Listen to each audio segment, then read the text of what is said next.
Hello dear students.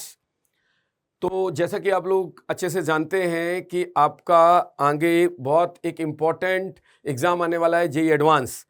तो उसके लिए क्या ऐसी प्लानिंग की जाए कि आप फास्ट जो है अपने सभी चैप्टर्स का रिवीजन कर सकें ऑर्गेनिक में।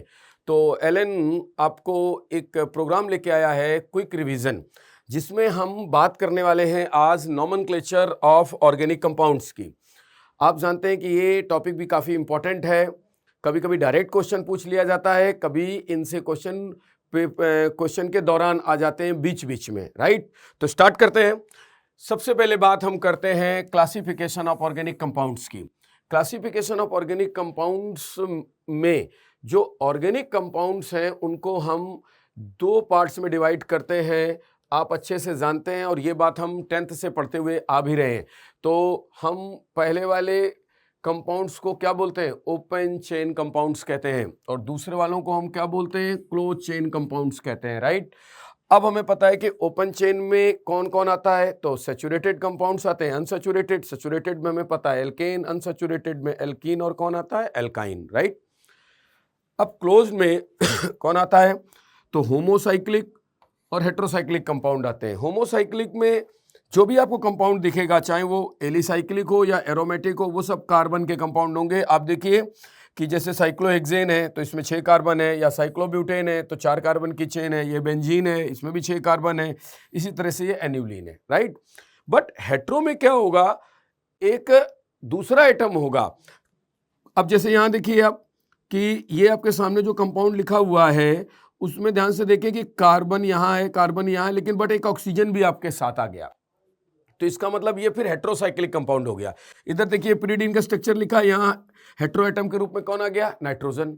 तो एक कोई छोटा सा सवाल आपसे पूछ ले कि आप ये बताएं कि इस कंपाउंड के अंदर कितने हेट्रो एटम है, तो आपको रिंग में देखना है। तो रिंग में कितना हेट्रो एटम है? एक। हमें बाहर के ऑक्सीजन से नहीं मतलब है, हमें रिंग से मतलब है, राइट। अब आगे बढ़ते हैं। अब जैसे हमने देखा पीछे कि एरोमेटिक कंपाउंड्स ये लिखा है, तो यहां पर एक नई बात आ गई, जैसा कि जेईई मेंस ने पूछा भी है और आपने पेपरों में देखा भी होगा कि एरोमेटिक जो कंपाउंड्स हैं उनको दो पार्ट्स में हम ले जाते हैं, नॉन बेंजीनॉइड और बेंजीनॉइड। तो कैसे आइडेंटिफाई करें? बड़ा सिंपल है। Without any benzene ring containing compound क्या कहलाएंगे? एन्यूलिन टाइप कंपाउंड क्या कहलाएंगे? Non benzenoid. और बेंजीनॉइड में देखिए क्या लिखा है? Benzene ring containing compounds, benzene या नेफ्थलीन या एंथ्रासीन। एंथ्रासीन मतलब जिसमें 3 रिंग्स आ जाएंगी, ये सब आपके बेंजीनॉइड है, राइट, जो बेंजीन जैसे दिख रहे हैं, करेक्ट। अब बात आ जाती है classification based on functional group की। अब फंक्शनल ग्रुप की जब बात आती है तो बहुत सारे ग्रुप हमारे मेमोरी में आ जाते हैं और वो मुझे ध्यान रखने भी पड़ते हैं। तो चलिए फंक्शनल ग्रुप से रिलेटेड सबसे पहली बात हमारी किससे होगी? Homologous series. क्या है होमोलोगस सीरीज? होमोलोगस सीरीज है ए ग्रुप और class of organic compounds each containing one particular characteristics functional group constitute A homologous series. जैसे मान लो एल्केन है, तो एल्केन का होमोलोगस सीरीज क्या हुआ? एल्केन का होमोलोगस हुआ मेथेन। मेथेन और एथेन, प्रोपेन, ये सब होमोलोगस सीरीज का पार्ट बन रहे हैं। तो फिर कोई ग्रुप आ गया या हमको डायरेक्ट कोई क्वेश्चन आ गया तो मैं कैसे आइडेंटिफाई करूंगा? तो आइए उसके लिए कुछ लिमिट्स हैं, उनका ध्यान रखना पड़ेगा। First, 2 successive homologous differ by CH2 यानी 14 यहां हमने लिख भी दिया है, और 14 मॉलिक्यूलर वेट, यानी 2 सक्सेसिव होमोलोगस जो होंगे उनके बीच मिनिमम 14 का क्या होना चाहिए? डिफरेंस होना चाहिए। ये डिफरेंस मल्टीपल में भी हो सकता है, 14, 28, इस तरह से। लेकिन अगला जो पॉइंट है वो बहुत महत्वपूर्ण है। क्या है? कि homologous have same chemical properties but there is a regular change in physical properties. क्यों? क्योंकि आपने यहां लिखा है containing one particular characteristic functional group, यानी फंक्शनल ग्रुप सेम होने चाहिए और मिनिमम CH2 का डिफरेंस होना चाहिए। तो मोलर मास में तो डिफरेंस आ रहा है, और मोलर मास में डिफरेंस आएगा तो वंडरवॉल में चेंज आएगा, तो फिजिकल प्रॉपर्टीज में चेंज आएगा। ठीक है, वंडरवॉल मतलब वंडरवॉल फोर्स। अब बात आती है अगला, all the members can be represent by general formula. सभी को एक ही जनरल फार्मूले से रिप्रेजेंट करते हैं। जैसे एल्केन का होमोलोगस है तो उसका जनरल फार्मूला क्या हुआ, CnH2n + 2। यदि एल्कीन है तो CnH2n, यदि एल्काइन है तो CnH2n - 2। जैसा कि हमने आगे दिखाया भी है आपको, ये देखिए, ये हमने सारे होमोलोगस सीरीज आपके सामने लाए हैं, जैसे alkane, alkene, cycloalkane, alkynes, alkadienes, cycloalkene, alkyl halides, alcohol ether, aldehyde ketone, ये इनके जर्नल फार्मूले आपके सामने मैं लाया हूं और ये इनके फंक्शनल ग्रुप हैं जिनसे आप उनको आइडेंटिफाई करेंगे। अब आगे देखिए, इसी तरह से आ गया amide, oximes, nitroso compounds, carboxylic acid and esters, cyanide and isocyanides, और ये रहे उनके क्या, ये रहे उनके जर्नल फार्मूले। जैसे यहाँ हैं वैसे ये जर्नल फार्मूले हैं, और ये देखिए ये इनके फंक्शनल ग्रुप हैं। इसी तरह से ये भी आपके फंक्शनल ग्रुप आ गए। ये आपको ध्यान रखने हैं, क्यों? क्योंकि हमारी जो लिमिट है उस लिमिट में ये बात साफ निकल के आ रही है कि फंक्शनल ग्रुप चेंज नहीं होना चाहिए। मिनिमम डिफरेंस दो होमोलोगस के बीच CH2 का होना चाहिए और साथ में उसे एक ही जर्नल फार्मूले से रिप्रेजेंट करना चाहिए। अब देखिए क्वेश्चन बना दिया हमने, which one is not correct for homologous series. आइए पढ़ते हैं। पहला option, all members have same journal formula, right है। आपने नॉट पूछा है तो ये आंसर नहीं होगा क्योंकि करेक्ट स्टेटमेंट है। All members have same chemical properties, ये स्टेटमेंट भी राइट है क्योंकि आपका फंक्शनल ग्रुप रिस्पॉन्सिबल करता है केमिकल प्रॉपर्टीज को, और फंक्शनल ग्रुप यहां क्या आ रहा है, सेम। अगला क्या है, all members have same physical properties, गलत, क्योंकि हम दो होमोलोगस में मिनिमम 14 का डिफरेंस रख रहे हैं तो फिजिकल प्रॉपर्टीज में चेंज देखने को मिलेगा। आपने नॉट पूछा है तो ये हमारा आंसर हो गया। अगला क्या है, all members have same functional group, ये बात बिल्कुल क्या है, राइट है। अब आइए आगे चलते हैं। अगली बात इसी से रिलेटेड आ गई, double bond equivalent. Double bond equivalent से कभी कभी डायरेक्ट सवाल भी आ जाता है। अब देखिए क्या है, डबल बॉन्ड इक्विवेलेंट बोलें या उसे डिग्री ऑफ अनसैचुरेशन बोलें या इंडेक्स ऑफ हाइड्रोजन डेफिशिएंसी बोलें, या आपने डबल बॉन्ड इक्विवेलेंट ऊपर बोल दिया, ये DU हो गया, ये आपका IHD हो गया, ये आपका DBE हो गया। अब इसके दो केस बना दिए। केस 1 जिसमें हमने एक फार्मूला ले लिया CnHANbOCHXD। X यहाँ क्या है, हाइलोजन्स है, O क्या है, ऑक्सीजन है, N क्या है, नाइट्रोजन है। अब जैसे फार्मूला क्या बन गया, DU या DBE या IHD का N+1 यानी कार्बन में +1 कर दो। A क्या है, हाइड्रोजन, B क्या है, नाइट्रोजन, D क्या है, हाइलोजन्स। अब डिवीजन बाय क्या कर दिया, 2, ये आपका फार्मूला बन गया। अब कैसे अप्लाई करेंगे, तो देखो ये आपके सामने आ गया एक कंपाउंड, इसका हमें DU निकालना है, तो हमने फार्मूला लगाया कार्बन +1 यानी 6+1 माइनस, अब हमको क्या करना, हाइड्रोजन, तो हाइड्रोजन कितना है 5, नाइट्रोजन कितना है 1 तो -1, प्लस हाइड्रोजन कितने 2, क्लोरीन ब्रोमीन 2, डिवीजन बाय कितना है 2, तो ये टोटल वैल्यू कितनी हो गई 7 माइनस वो कितना हो गया 7 में एक चला कितना बचा 6/2 3, तो आपका आंसर कितना निकल के आ गया 4। सेम यहाँ सॉल्व कर सकते हैं। अब मान लिया इसका DU निकालना है तो बड़ा इजी है, 10 + 1 और माइनस क्या हो जाएगा 20/2, तो आपका DU निकल के आ गया 1 क्योंकि ये 11 हो गया -10। इस तरह इसका DU यदि आपको निकालना है तो ये तो और भी इजी है, 10 प्लस कितना हो गया 1 और माइनस यहाँ देखिए 20 तो ये है और हाइड्रोजन्स को ऐड करेंगे तो 2 डिवीजन बाय 2 11 सब्ट्रैक्ट हो गया तो ये आ गया 0, तो इसका DU निकल के आ रहा है 0, राइट। आगे बढ़ते हैं। अब आ गया आपका केस 2। केस 2 में हमने आपको ऐसे कंपाउंड दे दिए, तो आप या तो इन कंपाउंड को इस तरह से मॉलिक्यूलर फार्मूले में लिखो फिर फार्मूला लगाओ। यार इसमें तो बहुत टाइम चला जाएगा और टाइम हमें सेव करना है, तो कैसे करना है, तो हम इसका एक सीधा फार्मूला लगा सकते हैं, total number of pi bonds plus total number of rings. अब total number of pi bonds कैसे, जैसे अब यहाँ pH लगा दिया, तो pH लगा देने का मतलब है कि pH को आप ओपन कर लें, तो pH को जब आप ओपन करेंगे तो आप इस तरह से करेंगे, तो इस तरह से करेंगे तो उसमें कितने पाई बॉन्ड है 3 और 2 अंदर हैं, तो टोटल पाई बॉन्ड DU के कैलकुलेशन के हिसाब से यहाँ निकल के आ गए 5। अब आप देखिए रिंग्स कितनी है, तो एक रिंग तो आपको ये दिख रही है जहाँ मेरा पेन है और एक रिंग आपकी बेंजीन वाली है, तो +2 हो गया, तो टोटल वैल्यू यहाँ निकल कितनी आ गई 7। अब अगले वाले का निकाल लेते हैं। अगले वाले में पाई बॉन्ड चेक कर लेते हैं, तो एक पाई बॉन्ड ये 1, ये पाई बॉन्ड 2, ये कितना 3, एक के अंदर 4, तो DU निकालना है तो नंबर ऑफ पाई बॉन्ड यहाँ लिख देते हैं 4, रिंग्स कितनी है 1, तो टोटल आंसर कितना हो गया 5। यहाँ निकाल लेते हैं DU। यहाँ DU जब निकालना है तो देखिए यहाँ नंबर ऑफ पाई बॉन्ड्स आपके 2 ही हैं, कैसे पता 2 हैं, देखिए 2 ही डबल बॉन्ड दिख रहे हैं कि ये दिख रहा है कि ये दिख रहा है, रिंग्स काउंट करिए 1 2 3 4 5, तो 5 यहाँ लिख दिया, तो टोटल वैल्यू आपकी निकल के आ गई 7, राइट है। आगे बढ़ते हैं। अब आती है बात IUPAC सिस्टम ऑफ नॉमेनक्लेचर की, यानी मोस्ट सिस्टमैटिक नेमिंग की, जिसको लेके हम सबसे ज़्यादा क्या रहते हैं, अटेंटिव रहते हैं, क्योंकि यही से हमको बहुत ज़्यादा चांस होते हैं क्वेश्चंस के पूछे जाने के। तो चलिए हम अपनी बात आगे बढ़ाते हैं। IUPAC system is the most rational and widely use system of nomenclature in organic chemistry, जैसा कि हम सब जानते हैं। तो सबसे पहले हमको क्या करना है, तो हमें सबसे पहले जो कंप्लीट IUPAC नेमिंग करनी है ऑर्गेनिक कंपाउंड की, उसके लिए कुछ सीक्वेंस हमको ध्यान रखना है। क्या सीक्वेंस है, बहुत ध्यान देखिए। सबसे पहले हमें सेकेंडरी प्रीफिक्स, जिसको हम 2 डिग्री प्रीफिक्स भी बोलते हैं, फिर प्राइमरी प्रीफिक्स, उसके बाद कौन आएगा, वर्ड रूट, उसके पीछे आएगा प्राइमरी सफिक्स, और सबसे पीछे आएगा सेकेंडरी सफिक्स। अब आपको इन चीज़ों को मेमोरी में रखना होगा। कैसे, वो हम आगे की बातों में बताएंगे। पहले हम बात करते हैं नेमिंग ऑफ सैचुरेटेड कंपाउंड की। सैचुरेटेड कंपाउंड्स की नेमिंग करने के लिए क्या क्या पॉइंट्स यहाँ पर हम लाए हैं, उनको आप ध्यान से सुने, फिर हम उन पर क्वेश्चन की बात करते हैं। जैसे देखिए, आपके सामने एक कंपाउंड यहाँ दिखा हुआ है, जिसमें हमने ये ब्लैक से डार्क किया है। आप जरा ध्यान से देखें, इसकी नंबरिंग यहाँ से कर लें 1 2 3 4 5, और चाहे इसकी नंबरिंग लेफ्ट से कर दें 1 2 3 4 5। यहाँ पर मेन चेन जो है 5 कार्बन की बन रही है, और carbon with maximum number of carbon atom, यानी जिसे हम क्या बोलते हैं, लॉन्गेस्ट चेन। ये सबसे पहला आपका क्या है, रूल है। अब देखिए अगले बार में हमने क्या किया कि आप नंबरिंग चाहे ऐसे कर लें और चाहे नंबरिंग आप यूं चले आएँ, हमको कोई फर्क नहीं पड़ता। 1 2 3 4 5 6 7, 1 2 3 4 5 6 7, यानी 7 कार्बन बोथ आर साइड है।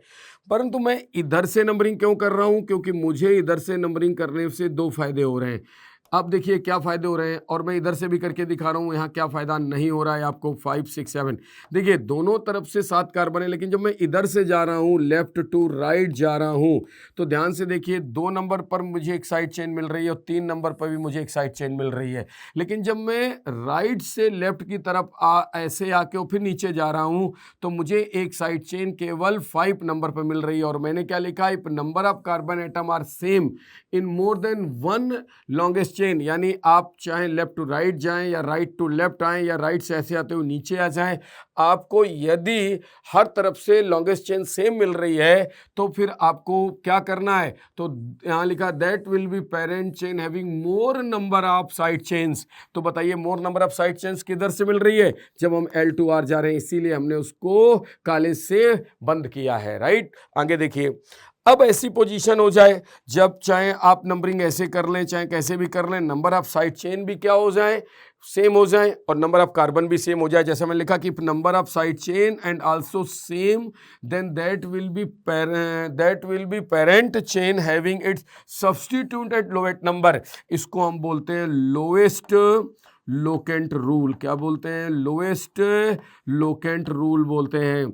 अब ये लोएस्ट लोकेंट रूल क्या है, देखिए जब हमारी दोनों साइड से कहीं से भी नंबर ऑफ कार्बन सेम हो जाएं और number of side chain same हो जाएं, तो हमें लोकेंट का ध्यान रखना है। तो लोकेंट कैसे, यदि मैं यहाँ से नंबरिंग करूँगा 2 3 4 5 और 6, तो मुझे 6 कार्बन की चेन मिल रही, एक लोकेंट 2 पे मिल रहा है, एक 3 पे मिल रहा है। मैं इधर से नंबरिंग करूँगा 1 2 3 4, तो मुझे लोकेंट कितने नंबर मिलेगा, 4 पे मिलेगा। तो मुझे कहाँ से नंबरिंग करनी है, जहाँ से लोकेंट मिनिमम नंबर पर हो, यानी जब वो मिनिमम नंबर पर हो या लोअर नंबर हो, तो उसी को हम लोएस्ट लोकेंट रूल बोलेंगे। अगला पॉइंट, अब मान लेते हैं कि पहले इसकी नंबरिंग देख लेते हैं। जैसे मान लो इसी में numbering is done from that side of parent chain having it's substituted lower number. वही बात जो मैंने पीछे बताई यहां पर आपको समझाया, वही बात यहां पर भी आ रही कि यदि मैं यहां पर ये 1 नंबर है और ये कितना नंबर है 5, तो देखिए यदि मैं यहां से नंबरिंग करूंगा तो 1 पे एक CL आएगा, 5 पे आएगा। अब देखिए यह मैं इधर से नंबरिंग कर रहा हूं तो 1 पे एक CL आ रहा है, एक 2 पे आ रहा है, एक 3 पे आ रहा है, एक 5 पे आ रहा है। अब मैं उल्टा कर देता हूं, इसमें मैं नंबरिंग यहां से कर लेता हूं 1 2 3 4 5 6। कार्बन तो मुझे 6 के ही मिल रहे हैं और मुझे साइड चेन भी 2 ही मिल रही हैं, लेकिन बट मुझे लोकेंट इधर से 2 पे मिल रहा है और उधर से मुझे लोकेंट कितने पे मिल रहा है, 6 पे। अब जरा ब्लैक वाली नंबरिंग देखिए, वहां लोकेंट पहले 1 था, 1 के बाद 5 था, तो जो सेट बना वो 1 और 5 का बन रहा है ब्लैक वाली से, और जो मैं नंबरिंग कर रहा हूं उससे सेट 2 और 6 का बन रहा है, तो 2 और 6 का सेट रॉन्ग है, 1 और 5 का सेट राइट है। क्यों? क्योंकि वहाँ lowest locant rule properly applicable है। अब इधर देखिए, जब आप इधर से करेंगे और मेरी तरह से करें जैसे मैं कर रहा हूँ, तो देखिए जब मेरी तरह से करेंगे तो एक पर एक आएगा लोकेंट, ये साइड चेन आ रही है, एक 3 पे आ रही है, एक 4 पे आ रही है, एक 5 पे आ रही है, ये सेट बना। ऊपर से देखिए 1 2 3 और 5 का सेट बना। तो कौन सा सेट सही है, 1 3 4 5 का कि 1 2 1 2 वाला सेट राइट है? क्योंकि यहाँ लोकेंट क्या हो रहा है, मिनिमम नंबर पे आ रहा है, लोएस्ट लोकेंट आ रहा है, ये रॉन्ग है। करेक्ट है? तो ये बात आपको समझ में आ जानी चाहिए सबसे अच्छे से। अब यहाँ पर एक बात और आ जाती है कि इफ ऑल पोजीशन, जो भी हमने ऊपर बात करी कि position of substituent are same from both the end of the parent chain, then numbering is done alphabetical order. यानी आप लेफ्ट टू राइट आए, चाहे आप राइट टू लेफ्ट जाएं, हर तरफ से नंबर ऑफ कार्बन जो है वो बराबर आ रहे हैं, नंबर ऑफ साइड चेन बराबर आ रही है, लोवेस्ट लोकेंट रूल बराबर लग रहा है। तो क्या करेंगे, तो मुझे अल्फाबेटिकल ऑर्डर का ध्यान रखना पड़ेगा। तो मैं इधर से नंबरिंग क्यों राइट कर रहा हूं, क्योंकि इधर से ये 2 कार्बन की वजह से एथिल सब्स्टिट्यूटेड है और यहाँ मेथिल सब्स्टिट्यूटेड है। तो अल्फाबेटिकली ई पहले आता है कि एम आता है, तो ई पहले आता है, इसलिए हमारी ये जो नंबरिंग आ रही है जो हमने दिखाई है बोर्ड पर, वो क्या है, राइट है। तो ये बात आप अच्छे से समझ गए, देन हम लोग आगे बढ़ते हैं। अब बात आता है कि मैं बात करता हूं अब अनसैचुरेटेड कंपाउंड की, यानी एल्कीन और एल्काइंस की। इनके क्या है, इसमें देखिए क्या रूल्स हैं, उसको ध्यान से देखिए। Longest carbon chain with A multiple bond, ध्यान रहे कार्बन की लॉन्गेस्ट चेन लेनी है लेकिन मल्टीपल बॉन्ड के साथ। अगला point, longest carbon chain with maximum number of multiple bond. अब केस ऐसा फंस गया कि जहां पर मल्टीपल बॉन्ड्स एक से ज्यादा आ रहे हैं, तो फिर मल्टीपल बॉन्ड्स कार्बन की जो मेन चेन लेनी है, जिसे हम लॉन्गेस्ट चेन करें, जिसे हम प्रिंसिपल कार्बन चेन करें, उसमें अधिक से अधिक मल्टीपल बॉन्ड आने चाहिए। दिखाएंगे हम अभी आपको एग्जाम्पल में। If first and second factor are common, मान लो कोई ऐसा क्वेश्चन बन रहा है जिसमें पहले दोनों फैक्टर कॉमन बन रहे हैं, तो फिर हमें लोवेस्ट लोकेंट रूल का ध्यान रखना, जैसे हम हमेशा रखते रहे। और यदि lowest locant rule is follow till first point of difference, multiple bond prior to substituent. यानी कभी ऐसा हो जाए कि मान लो डबल बॉन्ड के साथ कुछ सब्स्टिट्यूएंट भी आ जाए, तो हमें प्रायोरिटी किसको देनी है, मल्टीपल बॉन्ड्स को देनी है। और यदि सब कुछ सेम हो जाए तो फिर वही पुरानी बात कि हमें अल्फाबेटिकल ऑर्डर का ध्यान रखना है। अब आइए मैं आपको आगे ले चलता हूं। जैसे पहला सवाल, इसमें मल्टीपल बॉन्ड 1 नंबर पे है, तो मुझे नंबरिंग यहीं से करनी है। क्यों? क्योंकि मुझे मल्टीपल बॉन्ड्स को प्रायोरिटी देते हुए कार्बन की लॉन्गेस्ट चेन लेनी है। तो इसका नाम क्या हो गया, ब्यूट। और ब्यूट के साथ इन लिख दो। 1 हम लिख सकते थे लेकिन 1 की नीड नहीं है, क्योंकि जब ब्यूटीन है तो अंडरस्टूड है कि जो डबल बॉन्ड है वो 1 पोजीशन पर ही होगा। आगे देखिए, अब यहाँ देखिए, यहाँ डबल बॉन्ड में यहाँ से करता हूँ और मैं एक नंबरिंग आपकी इस जगह से कर लेता हूँ, यहाँ से एक नंबरिंग कर लेता हूँ जो ग्रीन से मैं दिखा रहा हूँ, 1 2 3 4। अब आप देखिए ग्रीन वाली नंबरिंग रॉन्ग है और आपका ये जो आपका रेड का नंबरिंग है वो आपका राइट आ रहा है। वाई? क्योंकि जब आप रेड से कर रहे हैं तो आपको डबल बॉन्ड का पोजीशन 1 पे मिल रहा है, 2 पे मिल रहा है, तो 1 और 2 का सेट बना। और जब आप ग्रीन से नंबरिंग कर रहे हैं तो आपको डबल बॉन्ड का पोजीशन 2 पे मिल रहा है। तो फिर इसका मतलब है कि मेन चेन में मल्टीपल बॉन्ड्स हमको एक से ज्यादा मिल रहे हैं। कार्बन की जो चेन मिल रही है वो भी 4 कार्बन की मिल रही है। चाहे आप रेड में जाएं चाहे ग्रीन में जाएं, तो हम एडवांटेज लेंगे, लोएस्ट लोकेंट रूल का ध्यान रखेंगे। तो नाम क्या हो गया, 4 कार्बन से हुआ ब्यूट, लेकिन डबल बॉन्ड 2 बार आ गया, तो 2 बार आएगा तो ब्यूटा। और ब्यूटा के साथ कितने नंबर पे आया, 1 पे आया और 2 पे आया, तो 1 2 डाईइन। आगे देखिए, अगला नंबर ये आ गया। अगले नंबर में हम यहीं से स्टार्ट करेंगे, 1 2 3। क्यों करेंगे, क्योंकि मल्टीपल बॉन्ड से करना है हमें। 3 4 के बाद आ गया 5 कार्बन की चेन है, तो 4 मेथिल और 5 कार्बन से पेंट, 1 इन, 1 लिखें या ना लिखें पेंटीन भी बोलेंगे आप। आगे देखिए, इधर देखिए, इधर हम इधर से क्यों कर रहे हैं, इधर से 2 नंबर पे डबल बॉन्ड आ रहा है, तो हमें प्रायोरिटी डबल बॉन्ड को देनी है। बिल्कुल, पहले प्रायोरिटी डबल बॉन्ड को ही देनी है। तो 1 2 3 4 5, 4 नंबर पे क्या आ रहा है, मेथिल। 5 कार्बन से क्या है, पेंट। 2 पे डबल बॉन्ड है तो 2 क्या हो गया, इन। तो इसका नाम क्या हो गया, 4 मेथिल पेंट 2 इन या 2 पेंटीन। राइट ना। आगे बढ़ते हैं। अब यहाँ देखिए, ये डबल बॉन्ड 1 नंबर पे 2 3 4 और 5, तो 3 मेथिल पेंट 1 इन। यहाँ देखिए, बहुत अच्छा सवाल, जैसा कि मैंने यहाँ कहा कि यहाँ देखो, मैंने बोला कि longest carbon chain with maximum number of multiple bonds. इस बात को बहुत ध्यान से यहाँ देखिएगा। यदि मैं यहाँ से नंबरिंग स्टार्ट करूँ 2 3 4 5 6, तो मुझे कार्बन के कितने कार्बन की यहाँ लॉन्गेस्ट चेन मिली, 6। बट ये रॉन्ग हो गया। आपने क्या किया, आपने डबल बॉन्ड को प्रायोरिटी दी ही नहीं, आप उसको टच करते चले गए। तो ये कोई खो खो का खेल नहीं हो रहा कि छू लिया और निकल गया, ऐसा नहीं होगा। आपको जब नंबर देना है तो वो जो मल्टीपल बॉन्ड है वो नंबर के अंदर आना चाहिए। तो इसका मतलब है कि मैं यदि यहाँ पर देखूं ध्यान से कि मैं यदि इसकी नंबरिंग ऐसे करूं 1 2 3 4 5, तो देखिए मल्टीपल बॉन्ड जो है वो कहाँ आ गए, ध्यान से देखिए ये क्या लिखा हुआ है, longest carbon chain with maximum number of multiple bond. अब यहां आ जाओ, यहां देखो लॉन्गेस्ट चेन जो मिली वो 5 कार्बन की मानी जाएगी, क्योंकि उसके साथ यहां 2 मल्टीपल बॉन्ड आ गए हैं, राइट। तो इसका मतलब यहां 6 नहीं लिया जाएगा, नहीं ये रॉन्ग है। तो इसका मतलब है कि डबल बॉन्ड को प्रायोरिटी देनी है, और यदि डबल बॉन्ड्स 2 हैं या 3 है तो हमें कोशिश करना है डबल बॉन्ड से डबल बॉन्ड जाने की, अधिक से अधिक मल्टीपल बॉन्ड्स लेने की कोशिश करनी है, राइट। अब बात आती है कि क्या ये भी नंबरिंग राइट है, नहीं, ये नंबरिंग भी आपकी क्या जा रही है, रॉन्ग जा रही है। क्यों रॉन्ग जा रही है, क्योंकि यहां से ध्यान देखिए कि यहां 2 नंबर पर मेथिल है, और जब आप इसको रेड से भी इसकी नंबरिंग एक बार करके दिखा दें तो आप ज़्यादा अच्छा समझ पाएंगे। ये 1 है, ये 2 है, ये 3 है, ये 4 है, ये 5 है, यानी आप जब इधर से आएंगे तो भी 5 कार्बन की आपकी चेन बनेगी। लेकिन ध्यान रहे यहां से 2 नंबर पे आपको एथिल मिलेगा, और आपको 4 नंबर पर मेथिल मिलेगा। ग्रीन से करेंगे तो 2 पर मेथिल मिलेगा और 4 पर एथिल मिलेगा। तो फिर जब लोकेंट भी सेम हो जाए, तो जैसा मैंने बोला लोकेंट भी सेम हो जाए, तो अल्फाबेटिकल ऑर्डर का क्या रखना है, ध्यान रखना है। तो इसका मतलब हमारी रेड वाली नंबरिंग राइट है।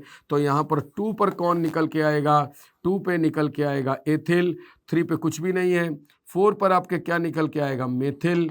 तो 4 पे आपका मेथिल आ गया, और उसके बाद आपका क्या निकल के आ जाएगा, कितने कार्बन की चेन है, 5। तो पेंटा ए क्यों आया, 2 बार डबल बॉन्ड, कितने कितने पर आया, 1 4, और 4 के साथ क्या आ गया, डायईन, राइट है। एक बार 1 पे डबल बॉन्ड है, 2 पे है नहीं, 3 पे है नहीं, फिर 4 है तो 1 4 डाइन, राइट। आगे बढ़ते हैं।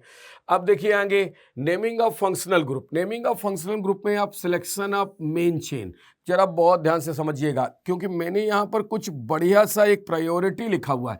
यदि आप समझदारी से इस प्रायोरिटी को समझ गए तो फिर आपको किसी भी आयुपेक नेमिंग करने के लिए आपको जो रूल्स बहुत सारे दिमाग में रखने पड़ते हैं, शायद उनसे आपकी बचत हो जाए, और आप एक इस पॉइंट से किसी भी क्वेश्चंस को इजीली क्या कर सकते हैं, सॉल्व कर सकते हैं। तो ध्यान से देखिए, ये है सीनियर फंक्शनल ग्रुप। अब सबसे पहले सीनियर फंक्शनल ग्रुप पर बात कर ली जाए तो देखिए ये आपके जो बोर्ड पर दिख रहे हैं वो प्रायोरिटी ऑर्डर के आधार पर सारे फंक्शनल ग्रुप आगे तक लिखे गए हैं। तो यदि मैं बात करूं कि ये जो इस समय बोर्ड पर हमको 5 फंक्शनल ग्रुप दिख रहे हैं, इनमें सीनियर फंक्शनल ग्रुप सबसे ज्यादा कौन है, तो मेरा होगा नंबर 1 यानी कार्बोक्सिलिक एसिड। अब यदि ये गिवन नहीं है तो फिर दूसरा सीनियर कौन हो गया, सल्फोनिक एसिड। तो इसका मतलब ये प्रायोरिटी ऑर्डर है। तो नंबर 1 पर कौन है, carboxylic, number 2 sulphonic, number 3 anhydride, number 4 ester, number 5 acid halide.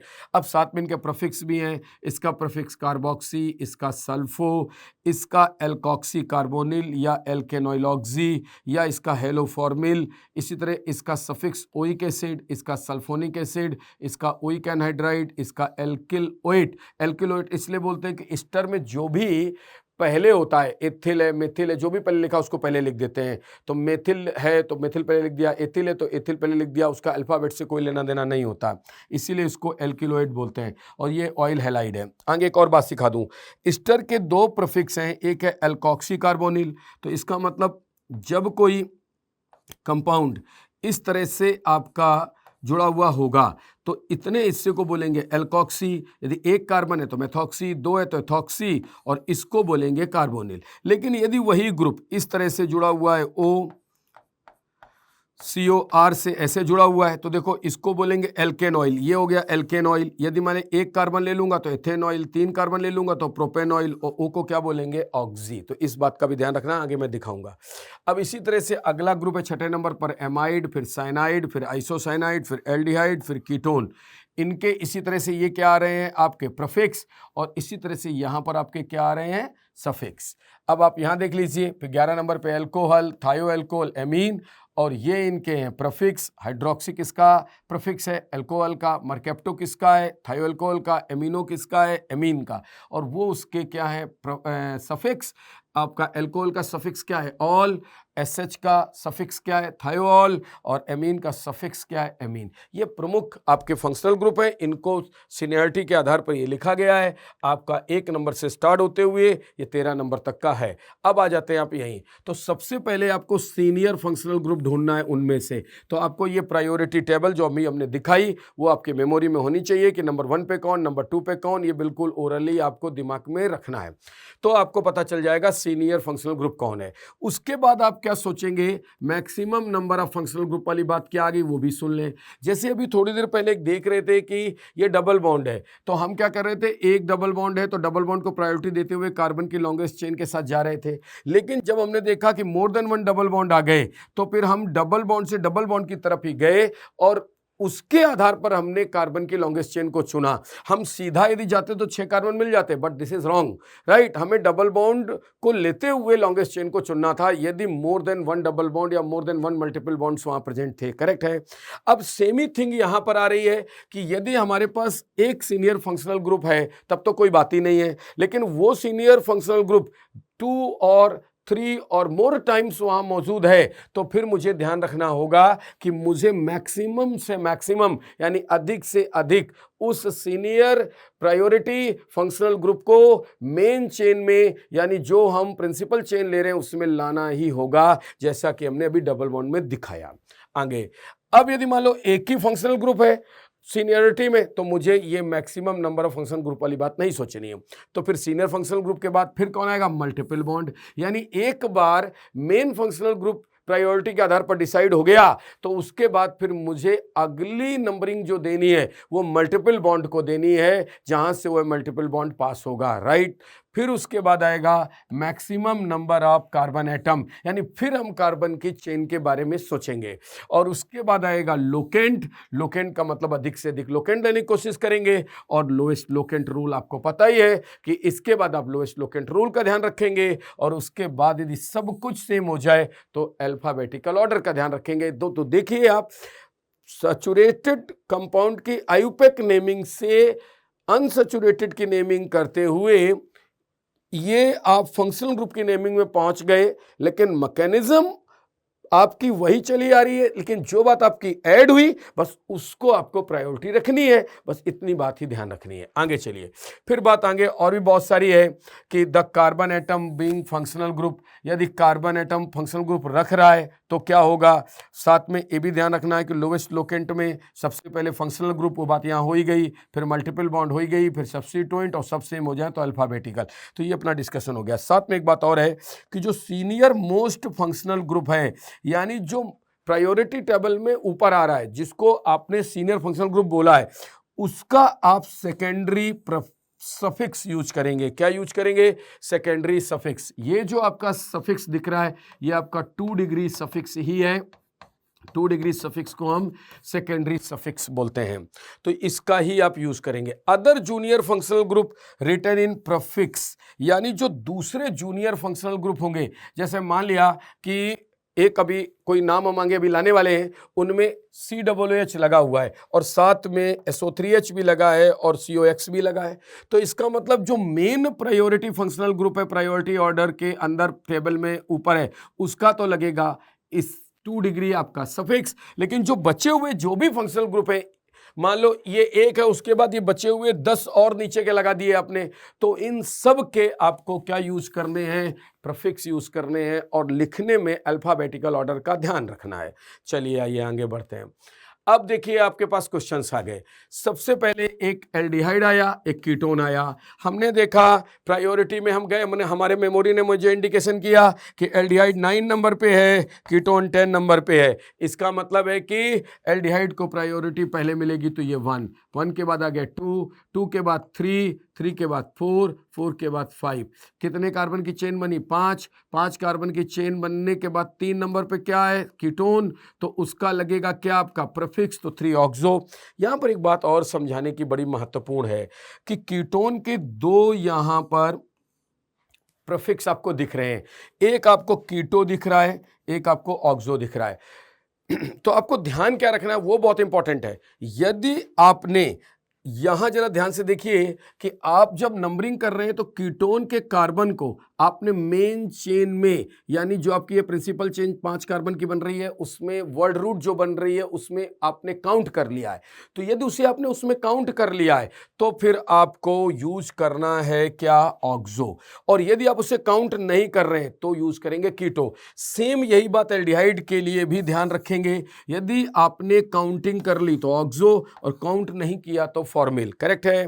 तो आ जाइए यहीं पर। तो हमने काउंट किया तो नाम क्या हो गया, 3 ऑक्सो। 5 कार्बन से क्या है, पेंटेन।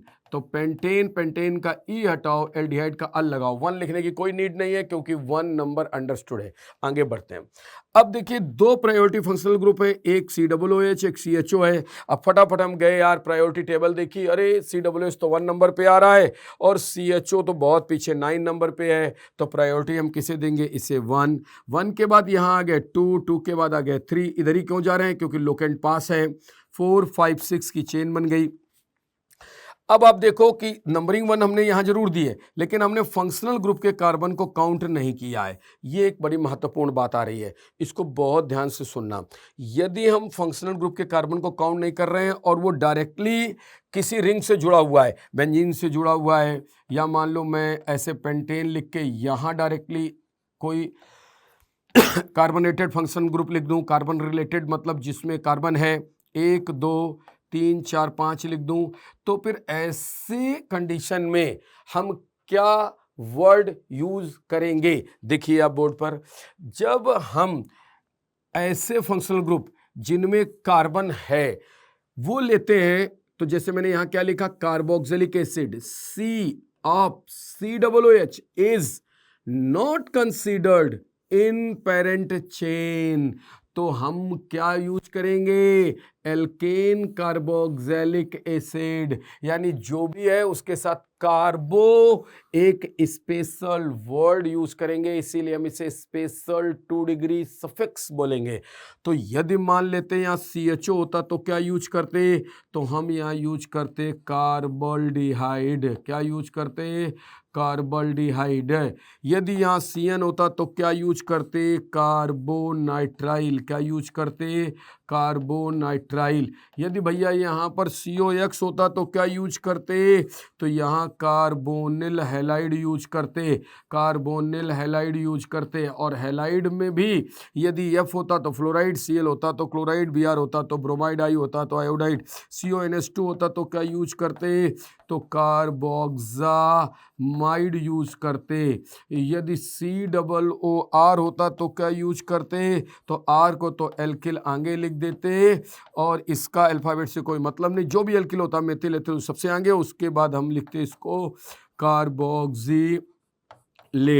यानी इस तरह से आप क्या करते, कार्बो का इस्तेमाल करते। लेकिन ये सब वो फंक्शनल ग्रुप हैं जो टर्मिनल हैं। कैसे हैं, टर्मिनल कार्बन रिलेटेड FG हैं। तो एक डाउट आपका अभी यहीं खत्म हो गया कि यदि मैं यहाँ पर इस ग्रुप को देखूं कीटोन को, तो ये भी कार्बन रिलेटेड फंक्शनल ग्रुप है बट ये टर्मिनल नहीं है क्योंकि ये बीच में आता है, राइट। तो हमने यहाँ एक वर्ड लिखा है terminal carbon related functional group के साथ ये स्पेशल वर्ड यूज करेंगे कार्बो, और CHO में कार्बल्डिहाइड चलेगा।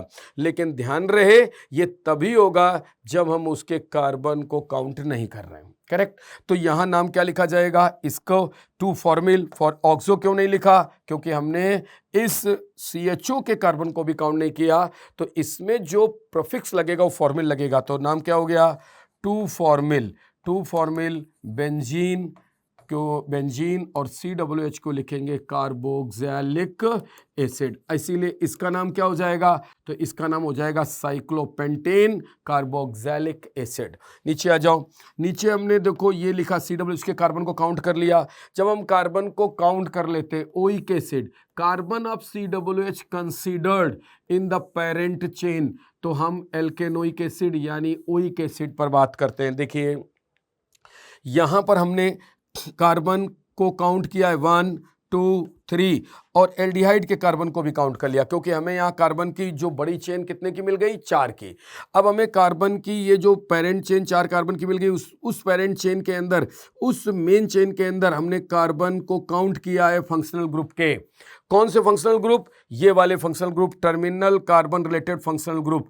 अब यदि मैंने इसके कार्बन को काउंट किया है तो मुझे वो वाले प्रीफिक्स लगाने जो मैंने आपको पीछे दिखाए थे, ये वाले prefix, oic, sulphonic, oic anhydride, nitrile, आपका अल, ओन, ये आपको ऑल, थायोल, ये आपको प्रीफिक्स लगाने हैं, राइट। तो फिर यहाँ पर हमारा नाम क्या हो जाएगा, 3,4 डाई ऑक्सो। डाई क्यों?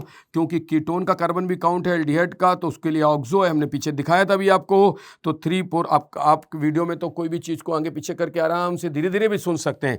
तो 3,4 डाई ऑक्सो और 4 कार्बन से हो गया ब्यूटेनोइक एसिड। करेक्ट है। तो इसका मतलब 4 कार्बन से क्या हो गया, ब्यूटेनोइक एसिड, और 3,4 पर हो गया डाईऑक्सो।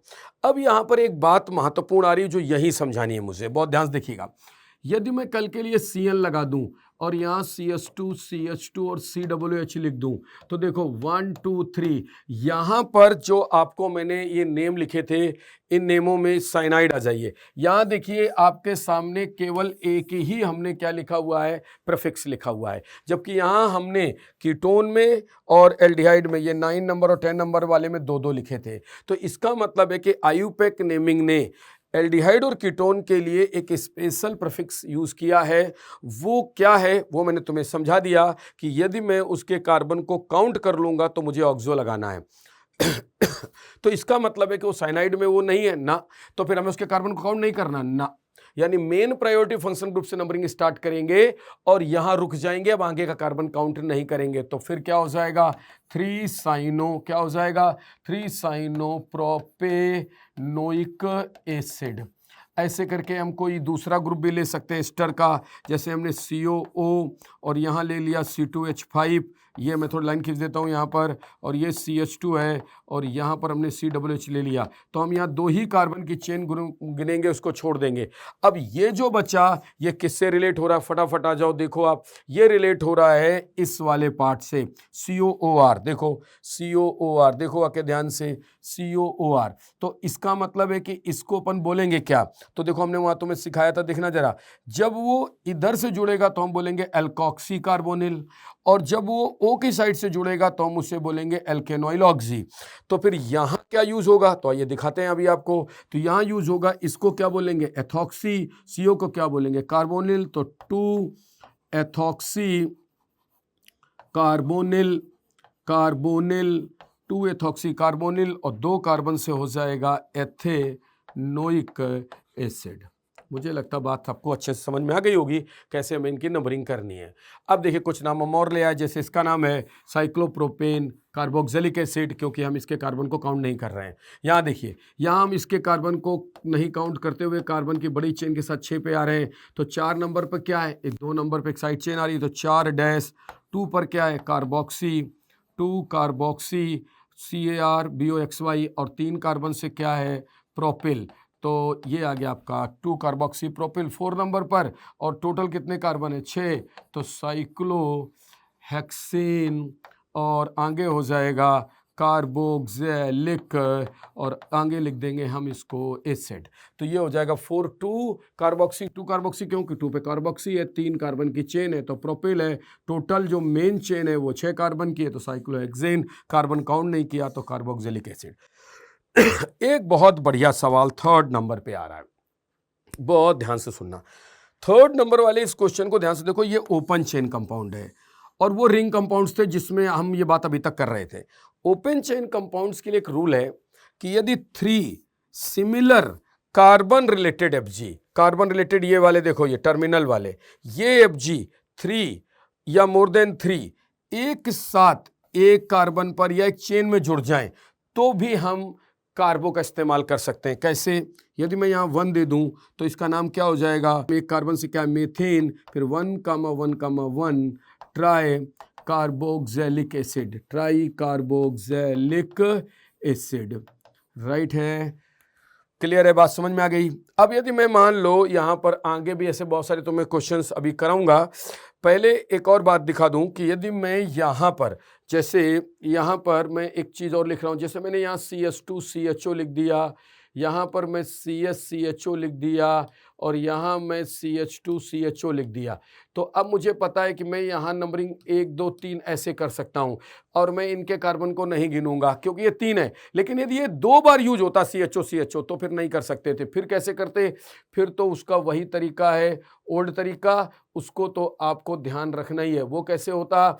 ये 1, ये 2, ये 3, ये 4, तो 4 कार्बन से क्या हो जाता? ब्यूटेन, और ब्यूटेन के साथ 1 4 और 4 के साथ डाई एल्डिहाइड का सफिक्स क्या जाता? अल। लेकिन अब यहाँ पर एक नया रूल अप्लाई कर सकते हैं, प्रोपेन, प्रोपेन लिख के 1, 2, 3 ट्राई, और यहाँ लिख सकते हैं कार्बल डिहाइड, राइट। अब ये यदि मुझे इसमें ओल्ड रूल लिखना हो, मान लो कल के लिए वो आ जाए कि नहीं ये गिवन ही नहीं है, ऐसा कई जगह हो जाता है। जैसे अभी हमने देखा कि यहाँ पर जो पीछे एक सवाल था जिसमें हम लोग यहाँ लिख रहे थे बेंजीन कार्बोक्सिलिक, जो मैं ग्रीन से रेड कर रहा हूँ यहाँ, अभी ऑप्शन में क्या कर सकते थे? बेंजोइक भी लिख सकते हैं, क्योंकि ऐसे जो टर्मिनल फंक्शनल ग्रुप होते हैं उनमें क्या होता है, डायरेक्ट कॉमन नाम भी अप्लाई हो जाता है। जैसे बेंजीन पर COOH है तो बेंजोइक एसिड भी लिख सकते हैं, राइट। ऐसा मैं तुम्हें दिखाऊंगा, अभी पीछे IT ने सवाल भी पूछा हुआ है। तो वापस आ जाते हैं यहाँ पर, तो आगे बढ़ते हैं। देखिए इधर आइए, इधर आइए, ये आ गए हम लोग। इसमें जब हम लोग आ रहे हैं तो यहाँ पर हम ये नंबरिंग भी कर सकते हैं इस तरह से। कितने कार्बन की नंबरिंग है? ये 5। तो इसका मतलब हम 3 फॉर्मिल क्या लिख सकते हैं? 3 फॉर्मिल 1,5 पेंटेन डाई अल भी लिख सकते हैं। ये भी करेक्ट नेम है। और मान लो दोनों आ जाएं तो दोनों करेक्ट हैं। लेकिन यदि मान लो दोनों आ जाएं और किसी एक को चूज करने के लिए बोला जाए सिंगल करेक्ट में, तो फिर ये प्रोपेन 1 2 3 ट्राई कार्बोल्डिहाइड, या इस तरह के नाम जो यहाँ लिखे गए methane 1,1,1 try carboxylic acid is the more correct. Correct है। तो इसका भी दूसरा नाम हो सकता है, बिल्कुल हो सकता है। देखो ग्रीन से 1 कार्बन, 2 कार्बन, 3 कार्बन, 3 कार्बन की ये चेन हो गई। 2 नंबर पे कौन आ रहा है? कार्बोक्सी। और 3 कार्बन से प्रोपेन 1 और 3 पर आ रहा है, तो 1,3 डाई ओइक एसिड। ये भी करेक्ट है बिल्कुल। लेकिन मोर करेक्ट कौन सा है? जिसमें हम कार्बो का इस्तेमाल कर रहे हैं। लेकिन ये कब कर सकते हैं? जब ये 3 और more than 3 times open chain के अंदर सीरीज में ये कंपाउंड आ जाएं, राइट ना, इस तरह से जैसे हमने दिखाए हैं। ठीक है। हाँ भाई, अब आइए एग्जांपल्स कर लेते हैं। तो सबसे पहले बात करते हैं एनहाइड्राइड की। तो एनहाइड्राइड में आप ध्यान से देखो, ये कितने कार्बन है? 4, और ये कितने कार्बन है? 4। तो इसका सिंपल नेम हो गया ब्यूटेनोइक एनहाइड्राइड। तो फिर यदि मैं ऐसे लिख दूं C double bond O, C double bond O और C और C, तो अब क्या होगा? तो इधर तो 2 कार्बन है, इधर 3 कार्बन है। तो फिर अब अल्फाबेटिकली देखो, E एथेनोइक और P प्रोपेनोइक। तो वर्ड अब यहाँ क्या नेम हो जाएगा इसका? Ethanoic propanoic anhydride. तो इसका मीनिंग क्या निकल के आया कि यदि 3 कार्बन है तो प्रोपेनोइक एनहाइड्राइड, 4 है तो आपके सामने ही लिखा है, 2 है तो एथेनोइक। लेकिन यदि 2 है और 3 है तो एथेनोइक प्रोपेनोइक। अब मान लो 2 है और 1 है तो एथेनोइक मेथेनोइक एनहाइड्राइड। करेक्ट है। आगे बढ़ते हैं। लेकिन जब रिंग आ जाएगी इस तरह से तो बहुत ध्यान रखना है। देखना जरा, ये पूरा कंपाउंड क्या है? साइक्लोहेक्सेन। तो देखो यहां लिख दिया हमने साइक्लोहेक्सेन। अब इस तरह से 1 और 2 है, क्योंकि 1 और 2 ये क्या है? ये 1 और 2 पोजीशन पर जुड़े हैं। तो अब हमें क्या लिखना है? 1 2। अब चाहो तो 1 2 नहीं भी लिख सकते हो तो चलेगा, बट पोजीशन लिख दे या ना लिख दे। इस तरह से हमने दोनों एग्जाम्पल दूसरे और तीसरे में यही सिखाया है कि आप नहीं लिखा भी वहां हो सकता है कभी आपको ये डायरेक्ट नाम दिया गया हो और आपसे ये पूछा जाए तो आप कंफ्यूज ना हो जाए, क्योंकि 1 2 ये अंडरस्टूड नंबर है। अब देखिए 1 2 डाई कार्बोक्सिलिक एनहाइड्राइड। अब देखिए ऊपर वाला जो क्वेश्चन था वो नीचे वाले क्वेश्चन में ध्यान से देखिए, ये ओपन चेन कंपाउंड है तो इनमें 4 और 4 के साथ डाई नहीं चलेगा कि ब्यूटेन डाई, ऐसा नहीं चलेगा। यहाँ ब्यूटेनोइक एनहाइड्राइड, 3 है तो प्रोपेनोइक एनहाइड्राइड, इधर 2 है उधर 3 है तो एथेनोइक प्रोपेनोइक एनहाइड्राइड, राइट। लेकिन जब रिंग कंपाउंड होंगे तो ये बात ध्यान रखना पड़ेगा। जैसे यहाँ देखो ये बेंजीन है तो देखो यहाँ लिख दिया हमने बेंजीन, और ये क्या है? Di carboxylic anhydride. अच्छा, अब कार्बो आपने यहाँ क्यों लगाया या नीचे क्यों लगाया? इसीलिए क्योंकि हमने ग्रुप के कार्बन को काउंट नहीं किया, जैसा भी हमने पहले सिखाया। देखिए ये आ गया। अब ये देखिए एमाइड ग्रुप है। एमाइड ग्रुप में आपने एन पर क्या लगाया हुआ है? मेथिल, तो नाम हो गया एन मेथिल। और कितने कार्बन की चेन है? 2, तो हो गया एथेनामाइड। अब इधर देखिए, इधर आपने एक बेंजीन रिंग पर 2 एमाइड ग्रुप लगा दिए। अब आपको पता है कि हम बेंजीन रिंग को यदि मेन चेन यानी वर्ड रूट मान के आपने यहाँ पे नंबरिंग करी तो 6 कार्बन की मेन चेन हो गई। अब 1 और 3 पर क्या है, एमाइड ग्रुप है, तो नाम क्या हो गया, बेंजीन 1,3 डाई कार्बोक्सामाइड। कार्बो क्यों लगाया, फिर वही कहानी, क्योंकि हमने इसके कार्बन को काउंट नहीं किया, तो नाम हो गया बेंजीन 1,3 डाई कार्बोक्सामाइड। अब आगे देखिए, अब यह कि COOH है 1 2 3, फिर से हमने इसके कार्बन को काउंट नहीं करना, तो नाम क्या आ जाएगा 3-साइनोप्रोपेनोइक एसिड।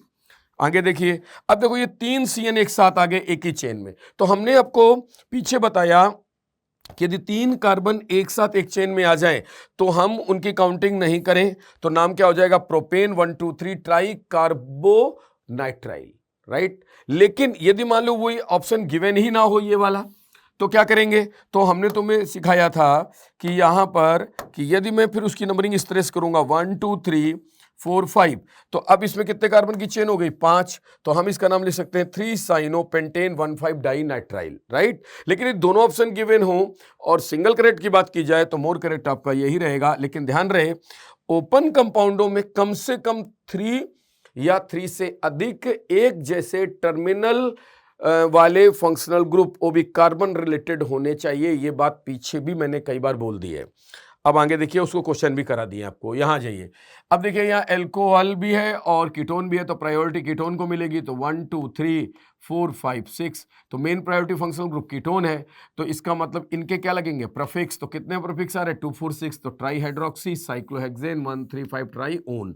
आगे आ जाओ, अब इधर देखिए ध्यान से, इसमें प्रायोरिटी किसको मिली, OH को, क्यों, क्योंकि OH main priority functional group है।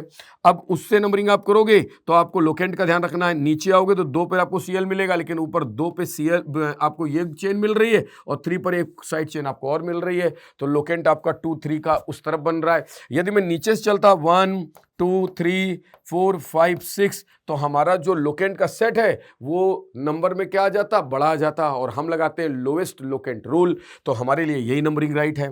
तो फिर अब लिखेंगे कैसे, बहुत सिंपली, आपको अल्फाबेट का ध्यान रखना है। 3 पर कौन आ रहा है, ब्रोमो, 6 पे कौन आ रहा है, क्लोरो, 2 पे कौन आ रहा है, प्रोपॉक्सी। प्रोपॉक्सी क्यों, क्योंकि 3 कार्बन है और O है, मान लो 2 कार्बन होते तो एथॉक्सी, 4 कार्बन होते ब्यूटॉक्सी, सबको अल्फाबेट में जमाना है। और साइक्लोहेक्सेन 1 ऑल, क्योंकि साइक्लोहेक्सेन है 1 पर ऑल है, राइट। इसी तरह यहाँ जाइए, आपको पहले भी ये बात सिखाई गई कि जब मेन प्रायोरिटी फंक्शनल ग्रुप एक बार डिसाइड हो गया और फिर डबल बॉन्ड है, तो चाहे लगातार प्रायोरिटी में सब्स्टिट्यूएंट लगे हो, मुझे कुछ नहीं सोचना है, सबसे पहले मेन प्रायोरिटी फंक्शनल ग्रुप लेना है और उसके बाद डबल बॉन्ड की तरफ जाना है। इसलिए मैं 1 के बाद इधर 2 आया हूं, जबकि मुझे लगातार इधर से जाने पर 2 और 3 पर 2 पर साइड चेन मिल रही है, लेकिन मुझे कोई मतलब नहीं है, मुझे सबसे पहले मेन प्रायोरिटी फंक्शनल ग्रुप के बाद डबल बॉन्ड की तरफ आना है। तो 1 2 3 4 5 6, अब नंबरिंग करने में आपकी नंबरिंग हो गई, तो फिर अल्फाबेट के अकॉर्डिंग वैसे ही, जैसे 6 ब्रोमो, 5 पर कौन हो गया, मेथॉक्सी, साइक्लो क्या हो गया, हेक्स, 2 पे डबल बॉन्ड है तो इन,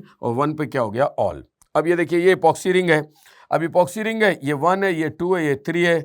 अब 1 2 क्यों, क्योंकि यदि मैं इधर से करता तो 1 3 हो जाता, तो हमें लोकेंट का ध्यान रखना है। तो 1 क्लोरो है, 2 3 क्या है, इपॉक्सी है, और 3 कार्बन है तो प्रोपेन होगा।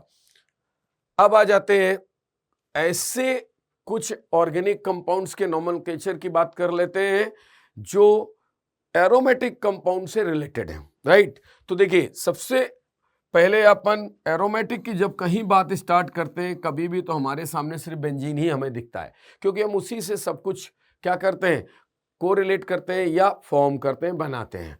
तो बेंजीन की बात तो आपके सामने आई गई। बेंजीन के अंदर ऑर्थो, मेटा और पैरा पोजीशंस क्या है, ये हमें वैसे भी क्लियर है। 1 2 पोजीशन आपको पता है ऑर्थो है, 1 3 पोजीशन मेटा है, और 1 4 पोजीशन आपकी पैरा है। अब बात आती है कि इसके साथ एरोमेटिक हाइड्रोकार्बन्स, जिसे हम एरीन्स भी कहते हैं, हमको पता ही है, तो हाइड्रोकार्बन से रिलेटेड कुछ बातें कर ली जाएं। देखिए सामने आ गया, जैसे ये कंपाउंड है तो ये 1 2 पोजीशन है तो ये ऑर्थो है, ये 1 3 पोजीशन है तो मेटा है, ये 1 4 पोजीशन है तो पैरा है। तो हमने इसका कॉमन नाम क्या बोला, ओजाइलिन, एमजाइलिन, पीजाइलिन, ठीक है। अब इनका आयुपैक नेम हो जाए तो आपको दिख ही रहा है 1,2 है तो 1,2 डाइमेथिल बेंजीन, या 1,3 डाइमेथिल बेंजीन, या 1,4 डाइमेथिल बेंजीन। अब जैसे इसका कॉमन नेम क्यूमीन है, बहुत आता है क्यूमीन के O2 के साथ रिएक्शन कराओ लाइट के प्रेजेंस में क्यूमीन हाइड्रोपेरोक्साइड बनेगा। फिर ऐसे बहुत सारी बातें हम लोग आगे पढ़ते हैं, तो हमें सबसे पहले हमें स्ट्रक्चर ही नहीं पता होता तो रिएक्शन क्या करेंगे। तो इसीलिए हमने हर वो इंपॉर्टेंट बात जो हमारे रिवीजन के लिए मोस्ट इंपॉर्टेंट है हमने यहाँ पर ली है। अब जैसे क्यूमीन है तो क्यूमीन के अंदर हमको पता है कि ये क्यूमीन का फार्मूला होता है जिसमें ऊपर आइसोप्रोपाइल ग्रुप लगा होता है, तो नाम क्या हो गया, आइसोप्रोपाइल बेंजीन। आइए अब आ जाते हैं कुछ छोटी मोटी बातें जो कभी कभी हमें बीच बीच में कहीं देखने को मिल जाती हैं, जैसे फिनाइल, उसको हम सिंगल बॉन्ड C6H5 भी बोलते हैं, ये फिनाइल है।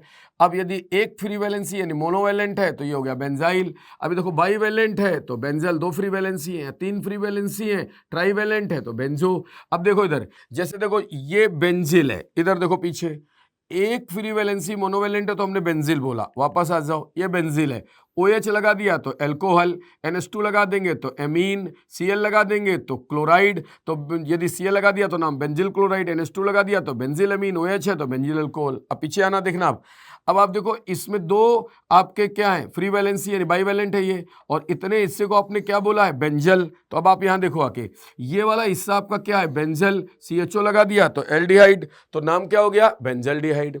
अब इसी तरह से यहां देखो आके ये वाला जो C है ये आपका क्या है बेंजो, क्या है बेंजो।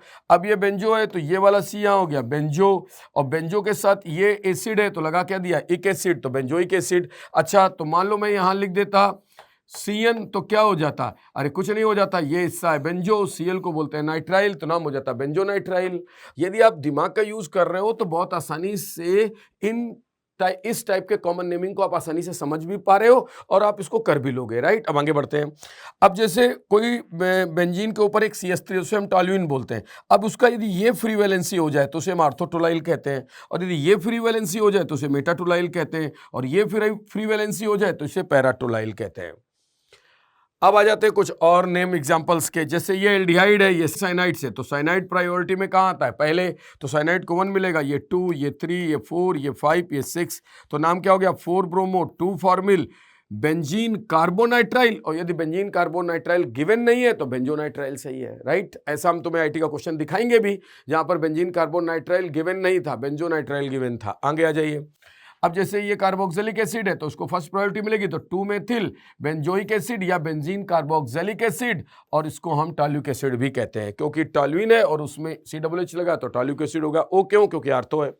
अब देखें जैसे ये आर्थो है तो ये है क्या, आर्थो है तो इसको क्या बोलते हैं थैलिक एसिड। अब आयुपैक नाम लिखना तो नाम क्या हो गया बेंजीन 1,2 डाई कार्बोक्सिलिक एसिड। कार्बो क्यों लगाया, क्योंकि हम इसके कार्बन को काउंट नहीं कर सकते। अच्छा सिंगल COOH है तो उसे हम बेंजोइक बोल सकते हैं, बिल्कुल बोल सकते हैं, benzene carboxylic is more correct, बस बेंजोइक एसिड भी करेक्ट, लेकिन यहां पर आपका सिंगल नाम बनेगा बेंजीन 1,2 डाई कार्बोक्सिलिक एसिड। आगे आ जाइए। ये जेईई एडवांस और मेंस के कुछ ऐसे क्वेश्चंस हैं जो लेटेस्ट अभी 3-4 सालों के अंदर आए हैं। अब हम तुमको इतनी सारी बात बता के आए तो इन क्वेश्चंस को अब देख लेते हैं, फटाफट सॉल्व कर लेते हैं इनको। ये सब मेंस के भी 3-4 सालों के अंदर के आए हुए सवाल हैं, लेटेस्ट 22, 21, 20, और इन्हीं के कुछ एडवांस के 1-2 क्वेश्चंस आपको आगे देखने को मिलेंगे क्योंकि एडवांस में डायरेक्ट क्वेश्चंस कम आते हैं इसके।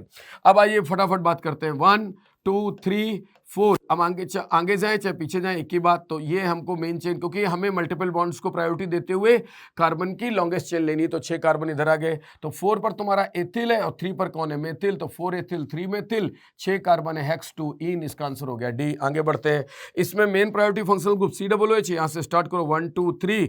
आपको एक बार main priority functional group decide हो जाए तो फिर डबल बॉन्ड की ओर जाना है, तो डबल बॉन्ड 3, फिर 4, फिर 5, इधर जाएंगे 6, लेकिन हम CHO के कार्बन को काउंट कर सकते हैं, ऐसा आयुपैक कहता है। काउंट करने पर हम उसके साथ प्रीफिक्स के रूप में ऑक्सो का इस्तेमाल करेंगे। तो यहां पर कौन आ गया, 5 पर कौन है मेथिल, और 2 पर भी कौन है मेथिल, तो 2,5 डाई मेथिल पहले चेक कर लो कहां कहां पर है, तो देखो 2,5 डाई मेथिल यहां भी है, 2,5 डाई मेथिल यहां भी है, 2,5 डाई मेथिल यहां है।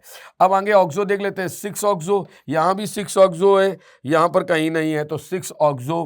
कितने कार्बन की चेन बन रही है 6 की, तो हेक्स। डबल बॉन्ड कितने नंबर पे 3, तो इन, और इसका सफिक्स क्या होता है ओइक एसिड, तो ENE, तो ई वॉवेल हट गया क्योंकि एक और वॉवेल आ गया ओइक का, तो आपका करेक्ट आंसर क्या हो गया 4। अब ये आ जाइए, ये देखिए, ये मेन प्रायोरिटी फंक्शन ग्रुप 1, 2 3 4 और क्या आ गया 5, तो नाम क्या हो गया 4 ब्रोमो 2 मेथिल, ढूंढो 4 ब्रोमो 2 मेथिल, और कहां पर है, कहीं नहीं, 4 ब्रोमो 2 मेथिल साइक्लोपेंटेन और कार्बोक्सिलिक एसिड।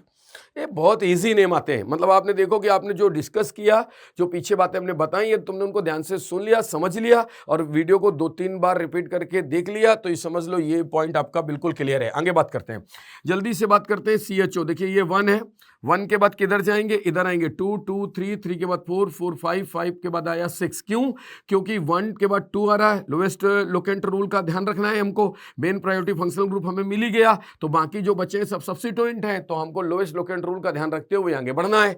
तो फिर आपके पास 2 पर कौन है, नाइट्रो, तो 2 पे नाइट्रो यहां दिख रहा है, और कहां कहां 2 पे नाइट्रो दिख रहा है, और 2 पे नाइट्रो यहां दिख रहा है, राइट। और साथ में देखो क्या है, 4 पर कौन है, हाइड्रोक्सी मिथाइल, तो 4 पर हाइड्रोक्सी मिथाइल यहां भी दिख रहा है, 4 पर हाइड्रोक्सी मिथाइल यहां भी दिख रहा है, 5 पर एमिनो दिख रहा है, 5 पर एमिनो यहां दिख रहा है। तो अल्फाबेटिकली ए पहले आता है कि एन पहले आता है कि एच पहले आता है, अरे भाई ए पहले आएगा, तो क्योंकि अल्फाबेटिकली लिखना है, तो 5 एमिनो 4 हाइड्रोक्सी मिथाइल 2 नाइट्रो, और बेंजाल्डिहाइड देखो आप दे दिया यहां पर, जबकि वो चाहे तो यहां बेंजीन कार्बल्डिहाइड भी लिख सकते हैं, और यदि बेंजीन कार्बल्डिहाइड और बेंजल्डिहाइड दोनों दिया हो और सिंगल करेक्ट आंसर हो, तो benzene carbaldehyde is the more correct, right. But यहां कोई गिवन नहीं है इस तरह का ऑप्शन, सारे ऑप्शन में बेंजल्डिहाइड गिवन है, तो आंसर इज करेक्ट क्या रहेगा 4।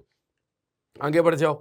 अब ये बताइए, ये सवाल आ गया, हाइब्रिडाइजेशन पूछ लिया, ये सब भी लेटेस्ट क्वेश्चन है। अब इसमें क्या है, आपको पता है कि ये कार्बन कौन सा हाइब्रिडाइज्ड है, sp2, सो इजी। ये कार्बन कौन सा हाइब्रिडाइज है, sp। ये भी कौन सा हाइब्रिडाइज है आपका, ये एक यहाँ पर कितना है, ये कैच लगा, एक तो ये कार्बन आपका sp2, और ये कार्बन आपका कौन सा हाइब्रिडाइज है, sp3। तो अब ऑप्शन चेक कर लो, sp2 sp sp2 sp3, ये थर्ड सही हो गया, क्योंकि पहले वाले ऑप्शन में यहाँ sp3 है, लेकिन यहाँ sp2 sp2 है, यहाँ sp2 sp3 है, तो आंसर आ गया। आगे आ जाओ, नंबर ऑफ सिग्मा बॉन्ड बताइए। ये क्वेश्चन, ये ऐसे इंटीजर में मतलब इजी सवाल पूछ लिए जाते हैं, मतलब मैंने ये तुम्हें इसीलिए दिखाया कि ये सब बात बहुत इजी है। 5-10 मिनट कंसंट्रेट करेंगे और 1-8 घंटे का टाइम देके इन चीजों को बहुत इजीली कर सकते हैं। आ जाइए आगे बात करते हैं। अब जैसे यहाँ पर आपके पास सिग्मा बॉन्ड है, तो एक सिग्मा आपका यहाँ है, एक सिग्मा यहाँ 2, एक ये 3, एक ये 4, एक ये 5, एक ये 6, एक ये अंदर गया उसके 7 और 3 ये है, तो कितने हो गए 10, तो इसका आंसर हो गया 10। आगे देखिए, ये कुछ 7 8 9 10 ऐसे सवाल हैं जो आपके IIT एडवांस ने आपसे पूछे हैं। अब देखिए C6H5COCl क्या है, बेंजीन के ऊपर COCl है, तो बेंजीन के ऊपर COCl है, तो इसका नाम क्या है, बेंजीन कार्बोनिल क्लोराइड। अब बेंजीन कार्बोनिल क्लोराइड ये आपके सामने दिया गया है, और बेंजोइल क्लोराइड भी ये करेक्ट है, क्योंकि बेंजीन प्लस ऑयल ये भी करेक्ट है, लेकिन यहाँ आंसर क्या जाएगा C, क्योंकि ये मोर करेक्ट है। क्योंकि हमने आपको 10 बार ये बात समझा दी कि जब हम कार्बन उसका काउंट नहीं करते हैं, तो फिर हम क्या करेंगे, कार्बो यूज करेंगे, ये मोर करेक्ट होगा। और ओपन चेन के कंपाउंडों में 3 और मोर देन 3 सिमिलर Fg, वो भी carbon related COCl, CN, COOH, CHO, ऐसे लोगों के साथ आप यही रूल अप्लाई करेंगे कार्बो का, लेकिन 3 और मोर देन 3 पर। ठीक है, आगे बढ़ते हैं।